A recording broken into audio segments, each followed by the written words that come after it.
Hello everyone, welcome to my channel. যেহেতু আমি গ্রামে থাকি তো আমাদের এখানে বেশ ভালোই মাঠঘাট আছে। সেদিনকে একটা বিশেষ কারণে চলে গেছিলাম মাঠে।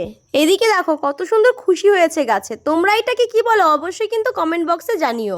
আমি যেই কারণে গেছিলাম সেটা এবার তোমাদের বলি। আমার এক জেঠুর জমিতে একটা খুব সুন্দর পেয়ারা গাছের চারা আছে, কিন্তু ঝড়ে না গাছটা পুরোই উল্টে গেছে। বেশ কয়েকবার পেয়ারা খেয়েছি, বেশ সুন্দর খেতে পেয়ারাগুলো, তার জন্য সেখানে গেছিলাম কলম বাঁধতে।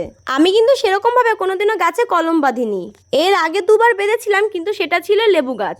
আমি লেবু গাছে অনেক ভালো সাকসেস পেয়েছি। যে কটা কলম বেঁধেছিলাম সবগুলোতেই চারা বেরিয়েছিল, কিন্তু পেয়ারা গাছেই প্রথমবার বাঁধছি। প্রথমেই ভালো দেখে একটা ডাল বেছে নিলাম, তারপর তাতে ছাল ছাড়িয়ে এই মাটিটা লাগিয়ে দিয়েছি। মাঠের মাটি আর গোবরের সার দিয়ে আমি এই পাকটা বানিয়েছিলাম। একটা প্লাস্টিক তারপরে উপর দিয়ে বেঁধে দিয়েছি। যদিও আমি সেরকম পাকা হাতে কলম বাঁধতে পারি না, তবু একটা কথা বলছি, যদি তোমরা কখনো কলম বাঁধো অবশ্যই একটার বেশি বেঁধো।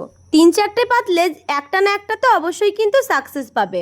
1 মাস মতো অপেক্ষা করে তারপরে আমি এই চারাগুলো খুলবো। তো আজকের মতো এইটুকুই, বাই।